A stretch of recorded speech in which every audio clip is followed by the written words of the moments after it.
ሰላም ሰላም ቅዱሳን እንደምን አላችሁ? የእግዚአብሔር ሰላምና ጸጋ ይብዛላችሁ። በያላችሁበት ቦታ የጌታ ጸጋና አብሮነት ከናንተ ጋር ይሁን። ዛሬ አንድ አጭርና ግልጽ የሆነ መልእክት ወደ እናንተ ለማድረስ ነው የተገኘሁት። በዚህ ሳምንት ውስጥ በማህበራዊ ሚዲያ በጣም በሚገርም ሁኔታ እየተራገበ የሚገኘውን አንድ ጉዳይ ለእናንተ ግልጽ ለማድረግ ነው የተገኘሁት። በኢትዮጵያ 10 ክልሎች ውስጥ የምትገኙ እንዲሁም ደግሞ ከኢትዮጵያ ውጭ ያላችሁ የእግዚአብሔር ቤተሰቦች በመላው ዓለም የምትገኙ የክራይስት አርሚ ኢንተርናሽናል ቤተክርስቲያን አባል የሆናችሁ አብሮ ሰራተኛ የሆናችሁ እንዲሁም ደግሞ የእምነቱ ተከታይ የሆናችሁ በሙሉ በዚህ ሳምንት በማህበራዊ ሚዲያ ሰዎች እየተወዛገቡ በሚገኙት ጉዳይ ላይ እውነት የሆነው ነገር ለናንተ ለማስቀመጥ ነው የተገኘሁት። ማህበራዊ ሚዲያ ብዙ ነገር ይላል፣ ያወጣል፣ ያወርዳል። አንዳንድ ሰዎች የእግዚአብሔርን ዓላማ የእግዚአብሔርን ስራ ለማደናቀፍ ካላቸው ፍላጎት ተነስቶ በሚናገሩት ሐሳብ እውነት ውሸት ሊሆን አይችልም። እውነት ትናንትም እውነት ነው፣ ዛሬም እውነት ነው፣ ነገም እውነት ሆኖ ይቀጥላል። ከሁላችንም የተደበቀ ስላይደለ በዚህ አንድ ወር ውስጥ ትዝ ይለኛል ፕሮግራሙ ከአንድ ወር በፊት ይሆናል በእኛ ሚዲያ ላይ የተለቀቀው የመከላከያ ልብስ የለበሱ የመከላከያ ሰራዊት አባል የሆኑ ዩኒፎርማቸውን ለብሶ በአዲስ አበባ ክራይስት አርሚ ኢንተርናሽናል ቤተክርስቲያን ውስጥ ማንኛውም ሰው እንደሚገኝ ተገኝቶ በዕለቱ ያለውን ፕሮግራም የእግዚአብሔርን ጸጋ ተካፍለዋል። ሲመጡ ግን የመከላከያ ልብስ ወይም ዩኒፎርም ለብሳችሁ ኑ ተብሎ የመጡ ሰዎች አይደሉም፣ ወይም ተደውሎላችሁ የመጡ ሰዎች አይደሉም። ከነሱም በፊት በተለያየ ጊዜ የመከላከያ ልብስ የለበሱ ሰዎች ይገባሉ፣ ይገለገላሉ፣ እንደማንኛውም ሰው ወጥቶ ይሄዳሉ። ሃይማኖት የሌለው ወታደር የለም፣ ሃይማኖት የሌለው ሰው የለም። ሁሉም ሰው ሃይማኖት አለው። ሁሉም ደግሞ ወደሚከተለው ሃይማኖት ይሄዳል። ለብሶ ሄደ ሳይለብስ ሄደ የሚለው ሌላ ጉዳይ ነው። ለብሶ እንዲመጡ ደግሞ የተሰጠ ትእዛዝ የላቸውም። በዕለቱ እንደሚመጡም ደግሞ እኛ አናውቅም። የኛ ስራ ህዝቡን የምናገለግልበትን ቸርች ከፍተን መጠበቅ ነው። ፕሮግራም ባለበት ቀን ትልቁ ይመጣል፣ ትንሹ ይመጣል፣ ጥቁሩ ነጩ ሁሉ ይመጣል። የኛ ስራ እግዚአብሔር በሰጠን ጸጋ የመጣውን ህዝብ ማገልገል ነው። ስለዚህ በተሰጠን ጸጋ ለማገልገል በተዘጋጀንበት ቀን ከሚመጣው ህዝብ ጋር እነዚህ ወታደሮች ከ10,000 ህዝብ ያላነሰ ሰዎች ጋር እነዚህ ዩኒፎርም የለበሱ የመከላከያ አባል የሆኑ ሰዎች ተገኝቶ በዕለቱ ባለው ፕሮግራም ተሳታፊ ሆነዋል። ሁላችንም እንደምናውቀው ክርስቶስ ኢየሱስ ለሰው ልጆች ሲሰጥ የሰጠው ትእዛዝ አለ። በስሜ አጋንንትን ታወጣላችሁ ብሏል። ስለዚህ አጋንንት ከማን ይወጣል? ከለበሰ ይወጣል፣ ካልለበሰ ይወጣል፣ ከዶክተሩ ይወጣል፣ ከፕሮፌሰሩ ይወጣል፣ ከደሃው ይወጣል፣ ከሀብታሙ ይወጣል ተብሎ የተቀመጠ ነገር የለም። አጋንንት ካለበት ሁሉ ይወጣል። ወታደር ሊሆን ይችላል፣ ነጋዴ ሊሆን ይችላል፣ ሐኪም ሊሆን ይችላል፣ ሴት ወንድ ሊሆን ይችላል። አጋንንት ካለበት ሁሉ ይወጣል። ምክንያቱም ሰዎችን ለቆ አጋንንት እንዲሄድ ትእዛዝ ሲወጣ እንደዚህ አይነት ዩኒፎርም የለበሱ ሰዎችን አትንካ የሚል ትእዛዝ አይደለም። አንድ ጊዜ ትእዛዝ ሲወጣ የኢየሱስ ስም ሲጠራ የተኛውም ሰው ከእግዚአብሔር ክብር በታች ስለሆነ አጋንንት የእግዚአብሔርን ክብር መቋቋም ስለማይችል ይጮሃል፣ ይወድቃል። አጋንንት ደግሞ ከሰዎች ሲጮህ በሰው አካል ውስጥ ስላለ የወታደር ዩኒፎርም የለበሱ ሰዎች ወደቁ። ስለዚህ ነፃ መውጣት ነበረባቸው። ማንኛውም ሰው ነፃ እንደሚወጣ ነፃ ወጡ። ይሄ የተደበቀ ነገር አይደለም። ሁሉም ሰው ያየው እውነት ነው። ሚዲያም ላይ የለቀቅ ነው፣ ዩቲዩብ ቲቪ ቻናላችን ላይ የለቀቅ ነው እውነት ነው። በዕለቱ ደግሞ እነሱ በመጡበት ቀን የተጀመረ ነገር አይደለም። እስከዛሬ ድረስ ቤተክርስቲያናችን መንፈሳዊ አገልግሎት እየሰጠች ነው የምትገኘው። ከዛ በፊትም የተለያዩ ሰዎች ከአጋንንት ስራት ሲፈቱ በሚዲያ ላይ ይለቀቃል።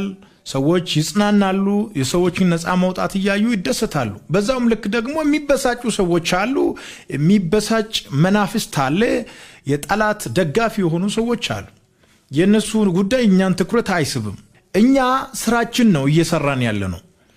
በዕለቱ የተገኙ የመከላከያ ዩኒፎርም የለበሱ ሰዎች በዛን ቀን እንዲገኙ አልተደወለላቸውም።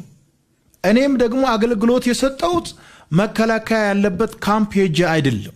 እኔ በማገለግልበት ቤተክርስቲያን ውስጥ ተገኝቶ ነው የተገለገሉት። የተገለገሉ ሰዎች ደግሞ ምን አይነት ወንጀል ሰሩ ብለን ስንጠይቅ የሰሩት ወንጀል የለም። ዩኒፎርም ለብሶ ለምን ተገኙ የሚባለው ነገር ሌላ ጥያቄ ነው። የተገኙ ሰዎች ግን የሰሩት ወንጀል የለም። አይደለም እኔ የተገኙ ሰዎች እንኳን የሰሩት ወንጀል የለም። ወንጀል ሰርቷሉ ከተባለ ደግሞ ልብሱን ለብሶ የተገኙ ወታደሮች በወታደራዊ ሕግ በራሳቸው አንቀጽና ስርዓት መጠየቅ በሚችለው አካል ሊጠየቁ ይችላሉ። ሁላችሁም እንደምታውቁት ወደኛ ቤተክርስቲያን ሲመጣ ኦርቶዶክሱ ይመጣል፣ ሙስሊሙ ይመጣል፣ ወታደር ይመጣል፣ ዶክተር ይመጣል፣ ሌላውም አካል ይመጣል። ኦርቶዶክሱን ክርህን ፈተህ ግባ፣ ሙስሊሙም ደግሞ የለበሰውን አለባበስን አስተካክለ ግባ፣ ወታደሩን ዩኒፎርምን አውልቀ ግባ የማለት ስልጣን የለንም እኛ። ምክንያቱም ቤተክርስቲያን የሁሉም ናት፣ ለሁሉም ክፍት ነው። ሰው የሆነ በእግዚአብሔር የተፈጠረ ማንኛውም ሰው ገብቶ ይገለገላል፣ ነፃ ይወጣል። እዛ ቤት የገባ ያንን ዩኒፎርም የለበሱ ወታደሮች ብቻ ሳይሆን ሌላም ሰው ካለ ቤት ውስጥ ከሚገለጠው ክብር በታች ነው የሚሆነው። ከእግዚአብሔር በላይ የሆነ ሰው የለም። የሀገራችን ሕግ ሰው ሁሉ ከሕግ በታች ነው ብሎ እንደሚናገረው የእግዚአብሔር ቃል እኛ የምንሰብከውና የምንከተለው መጽሐፍ ቅዱስ ደግሞ ሰው ሁሉ ከእግዚአብሔር በታች ነው ብሎ ደንግጓል። ጨረቃ ላይ የወጣ ሰው ሊሆን ይችላል። በእግዚአብሔር ፊት ሰው ሁሉ እኩል ነው። የእግዚአብሔር ክብር ሲገለጥ መቆም የሚችል የለም። አይደለም ሰው የሲና ተራራ እንደ ኮርማ ዘሏል ይላል የእግዚአብሔር ቃል ሲናገር። ስለዚህ ሰው መውደቁ ሰው መነሳቱ ለምን እንደ ትልቅ ነገር ይታያል? የእግዚአብሔር ክብር እኮ ተራራን የሚያዘልል ነው። የእግዚአብሔር ክብር ቀይ ባህርን እንደ ግድግዳ ያቆመ ክብር ነው። የእግዚአብሔር ክብር በምድረ በዳ እንደሚነድ እሳት ነው። የእግዚአብሔር ክብር ወደ ታች የሚፈሰውን ውሃ ወደ ላይ እንዲፈስ የሚያደርግ ጉልበታም ነው። እግዚአብሔር ለምን ሰራ ብሎ እግዚአብሔርን የሚከስ ሰው ካለ እግዚአብሔርን ከሶ ከዚህ በፊት የሚያሸንፍ የለም፣ አሁንም የሚያሸንፍ የለም፣ ወደፊትም የሚያሸንፍ የለም። ይህንን መግለጫ ወደ እናንተ ሳደርስ በመላው ዓለም ከኛ ጋር የጌታን ስራ የሚሰሩ ብዙ ሚሊዮን ተከታዮች በማህበራዊ ሚዲያ በሚለቀቀው ነገር መወዛገብ፣ ግራ መጋባት እንዳይፈጠር እውነቱን እንዲያውቁ እውነቱን ለማስቀመጥ ነው። ዩኒፎርም የለበሱ ወታደሮች እኔ ወደ ማገለግልበት ቤተክርስቲያን መጥቶ ስለተገለገሉ ከአጋንንት ስርዓት ነፃ ስለወጡ የእግዚአብሔርን ኃይል ስለተቀበሉ ለምን ተጸለየላቸው፣ ለምን ከአጋንንት ስርዓት ነፃ ወጡ ብሎ ነብዩ እንዲጠየቅ እንዲከሰስ ማህበራዊ ሚዲያ ላይ የምትሉ ሰዎች ከፀሐይ በታች ከምድር በላይ አዲስ ነገር የለም። ነገሩ አዲስ ስለሆነ አይደለም። ማወቅ ያለባቸው ሰዎች ማወቅ ስላለባቸው ነው ይሄንን እውነት የሚናገረው። የመጡትን ማገልገል ሳይሆን ያልመጡትን በአድራሻቸው ሄደን እንድንሰብክ እንድንናገር የክርስቶስን በጎነት እንድንናገር በማርቆስ ምዕራፍ 16 ቁጥር 15 ላይ የእግዚአብሔር ቃል ያዛል። ክርስቶስ ኢየሱስ ከሞት ከተነሳ በኋላ ወደ ዓለም ሁሉ ሂዱ ወንጌልን ለፍጥረት ስበኩ ብሎ ተናግሮናል። ይሄ ቃል ደግሞ የማይቀየርና የማይሻር እውነት ነው። ወደ ዓለም ሁሉ ሂዱ ብሎ ክርስቶስ ባዘዘው ቃል ውስጥ ነው መከላከያ ያለው፣ ልዩ ኃይል ያለው፣ ፌደራሉ ያለው፣ ጠቅላይ ሚኒስተሩ ያለው፣ ሚኒስተሩ ያለው፣ ሌላውም ያለው ወደ ዓለም ሁሉ ሂዱ በሚለው ቃል ውስጥ ነው። ወደ ዓለም ሁሉ ስንሄድ መከላከያውን እናገኛለን፣ ጠቅላይ ሚኒስተሩን እናገኛለን፣ ሚኒስተሮቹን እናገኛለን፣ ተራውን ሰው እናገኛለን፣ ባለስልጣኑን እናገኛለን። ስለዚህ ወደ ዓለም ሁሉ ሄደን እንድንናገር የሚያዝዝ ቃል አለ። አይደለም የመጡትን ማገልገል እነሱ ወዳሉበት ቦታ ሄደን የክርስቶስን አዳኝነት እንድንናገር የተጻፈ የማይሻር ከፀሐይ መውጫ እስከ መግቢያ ድረስ የሚሰራ የእግዚአብሔር ቃል አለ። እሱን እንኳን አላደረኩም። እኔ ወዳሉበት እጄ አልሰበኩም።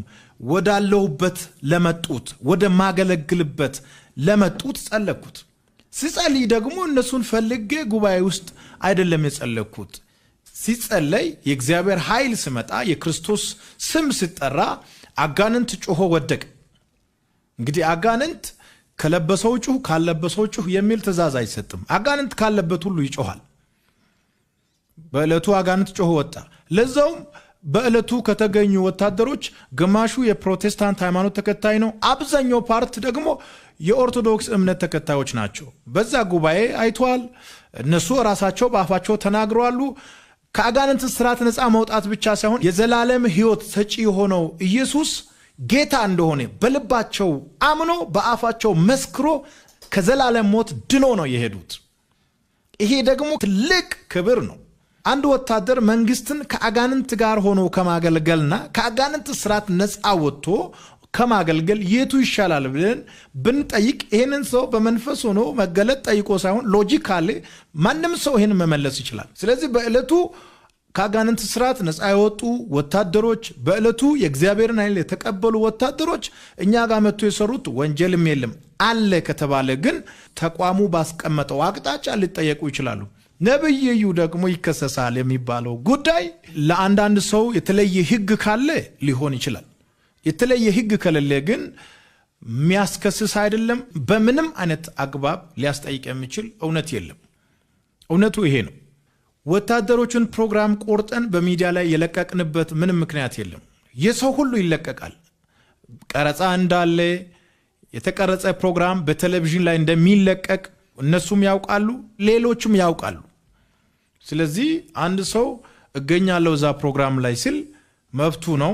ሲገኝ ግን የኛ ተቋም ለሰዎች ፕሮግራሙን ቀርጾ ፖስት ያደርጋል፣ ይለቃል። እንደዛውም የነሱ ተለቀቀ።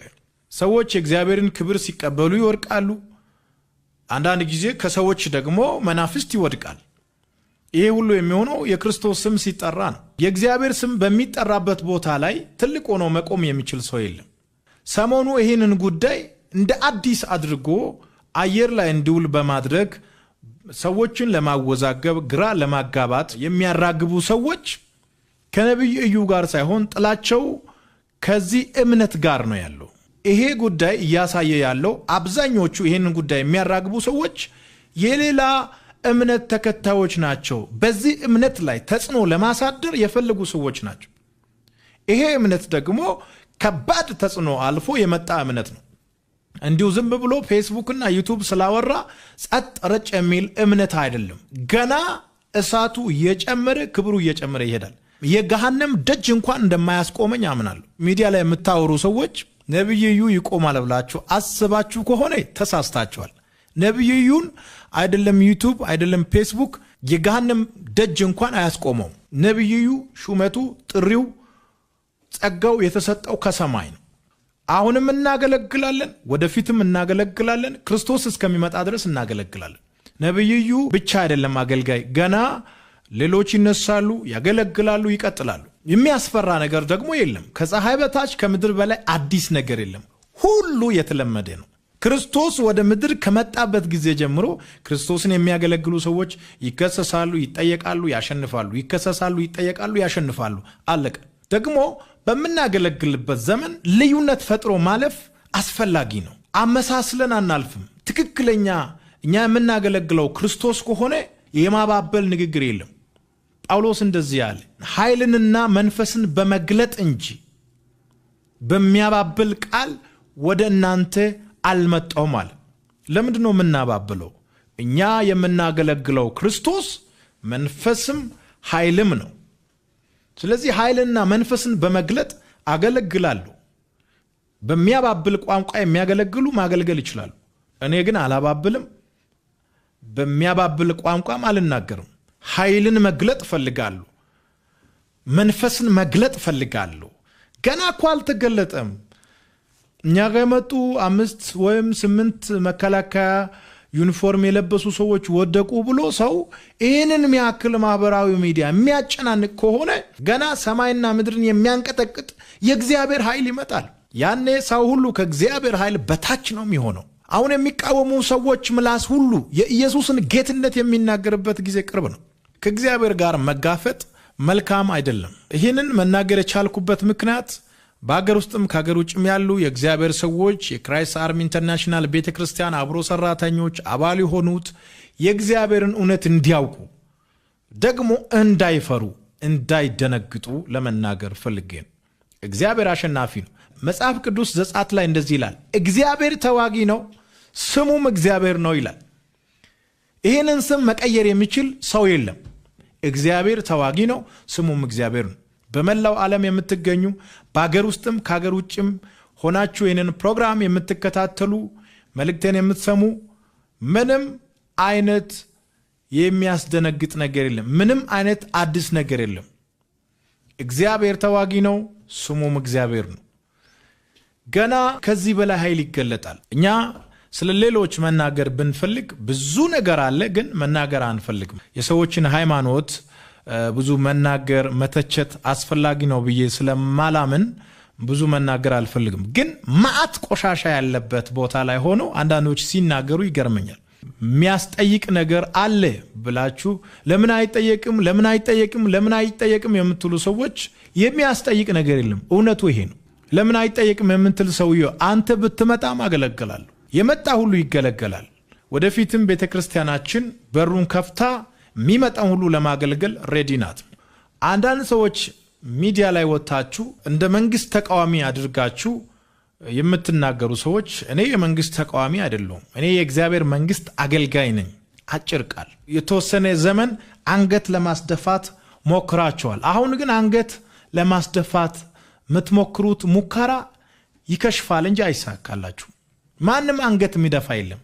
ኢየሱስ ክርስቶስ እንደሚያድን ኢየሱስ ክርስቶስ አምላክ እንደሆነ የተኛውም አደባባይ ላይ ለመናገር አንፈራም። ጳውሎስ በወንጌል አላፍርም ብሏል። ይህንን ቃል ጳውሎስ ሲናገር ክርስቲያኖች የሚሸማቀቁበት ዘመን ላይ ክርስቲያኖች አንገት በደፉበት ክርስቲያን ብሎ ሰው ለመናገር በማይደፍርበት ዘመን ጳውሎስ እኔ ክርስቲያን ነኝ፣ እኔ የክርስቶስ አገልጋይ ነኝ፣ በወንጌል አላፍርም ብሎ በአደባባይ ተናግሯል። በወንጌል አናፍርም፣ ወደፊትም ወንጌልን እንሰብካለን። እኔ ወደማገለግልበት የሚመጣ ማንኛውም ሰው እኔ ከማገለግለው ከእግዚአብሔር ክብር በታች ነው እንጂ በላይ መሆን አይችልም። ማረጉን፣ ስልጣኑን፣ እድሜውን፣ ሀብቱን ሁሉ እዛው በር ላይ ሰቅሎ አስቀምጦ ነው መግባት ያለበት እንጂ ማረጉን ይዞ ገብቶ ማረገ ተነካ፣ ስሙን ይዞ ገብቶ ስመ ተነካ፣ ሀብቱን ይዞ ገብቶ ሀብቴ ተነካ፣ መልኩን ይዞ ገብቶ መልከ ተነካ ብሎ ማጉረመረም አይችልም። እዛ ቤት ሲገባ ሰው ሁሉ አንድ ነው የሚሆነው። በቃ ሁሉ ነገር ይጠፋል። ስልጣን ይጠፋል፣ ክብር ይጠፋል፣ ዝና ይጠፋል፣ ሀብት ይጠፋል። ሁሉም ሰው በእግዚአብሔር ፊት አንድ ይሆናል። ነፃ የሚወጣ ነፃ ይወጣል፣ የሚፈወስ ይፈወሳል፣ የሚቀባ ይቀባል፣ የሚጽናና ይጽናናል። ዩኒፎርም ከለበሰው ሰው አጋንንት እንዴት ጮኸ ብሎ መክሰስና መጠየቅ ማህበራዊ ሚዲያ ላይ ማራገብ በጣም ግራ የሚያጋባ ነገር ነው። እንደውም ደስ ሊያሰኝ ይገባል። የእግዚአብሔር ኃይል ዩኒፎርም የለበሱትን ይፈራል ማለት ነው። የእግዚአብሔር ኃይል በሁሉ ላይ ይሰራል። የእግዚአብሔር ኃይል ሰው በሆነው ሁሉ ላይ ይሰራል። መከላከያ የእግዚአብሔር ነው። እግዚአብሔር በፈጠረው በራሱ ዕቃ ላይ ስልጣን አለው። የራሱ ዕቃ መከላከያ የመንግስት አገልጋይ ቢሆንም የኢትዮጵያ ጠባቂ ቢሆንም እኮ የእግዚአብሔር የእጁ ስራ ነው። እግዚአብሔር ነው መከላከያን የፈጠረው እንጂ መከላከያ ከሌላ ዓለም አልመጣም። ስለዚህ የፈጠረው እግዚአብሔር መከላከያን ከአጋንንት ስራት ነፃ አወጣለሁ ካለ አታወጣም ብሎ ከእግዚአብሔር ጋር መጣላት የሚችል ማንም የለም። ወደፊትም ቢሆን ማንም ቢመጣ ነፃ እንደሚወጣ ላረጋግጥላችሁ ወዳለሁ። በያላችሁበት ዓለም ሁሉ ሰላማችሁ ይብዛ። ነብዩ ጩፋ ነኝ ከክራይስት አርሚ ኢንተርናሽናል ቤተክርስቲያን። ወዳችኋለሁ።